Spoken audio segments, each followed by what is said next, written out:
umunsi mwiza bakunzi w'umuyoboro bita Ubwino TV7 tubahaye ikaze mu makuru y'imikino tugiye kubagezaho mu kipe mukunda mwese ariyo kipe bita APR FC.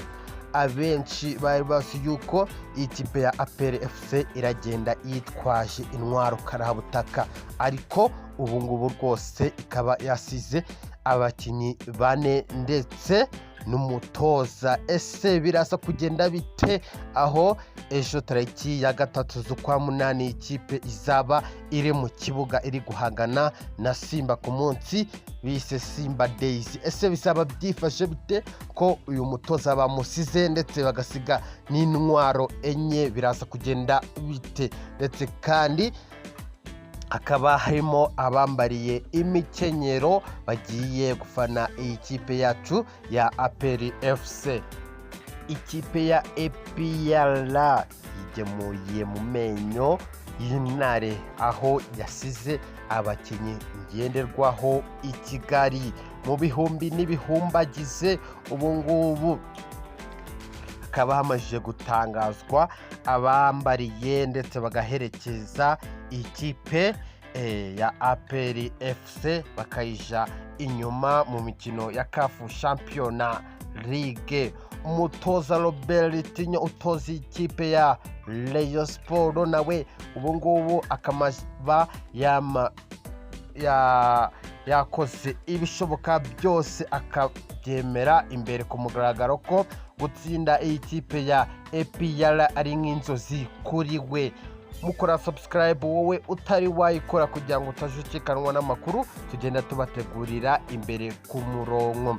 Aho iyi kipe ya APR FC yagiye guhura na Simba, umukino uzaba ejo kuwa gatandatu, akaba ari manche ikipe ya APR. Mu ijoro ryakeye nibwo ikipe ya APR yahagurutse mu gihugu cy'u Rwanda yerekeza mu gihugu cya Tanzania gukina n'ikipe bita Simba. Umunsi iyi kipe yerekaniraho abakinyi bayo uzwi nka Simba Days.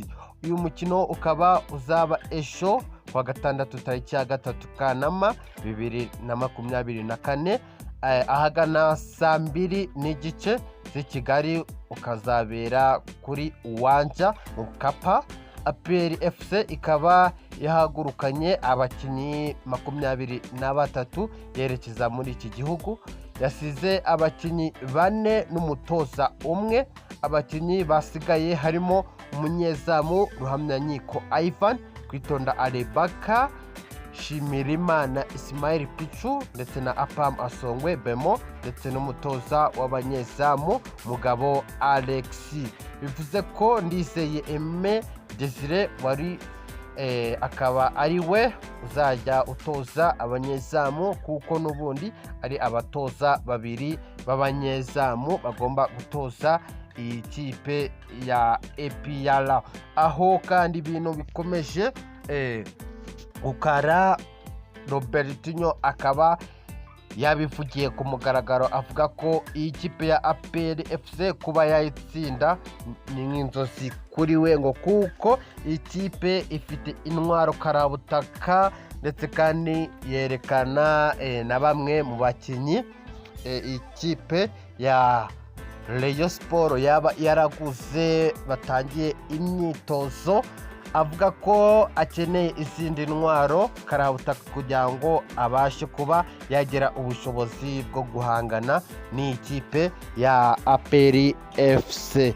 Andi makuru kandi tubafitiye nuko umutoza Darkonovic yavuze ko rwose atiteguye neza kuba ngo yafata abakinyi benshi cyangwa se abakinyi bakomakomeye ngo kugira ngo aje kuba ngo yakina Simba Days, ngo kuko uriya munsi ni umunsi usanzwe, ntabwo ari umunsi bagakwiye kwitoza cyane ngo kugira ngo batsinde. N'Ubwino TV7 ibagezaho amakuru yizewe kandi azira ibihuha mu makuru y'imikino mu kipe mukunda mwese ariyo kipe ya APR hejuru cyane kabisa.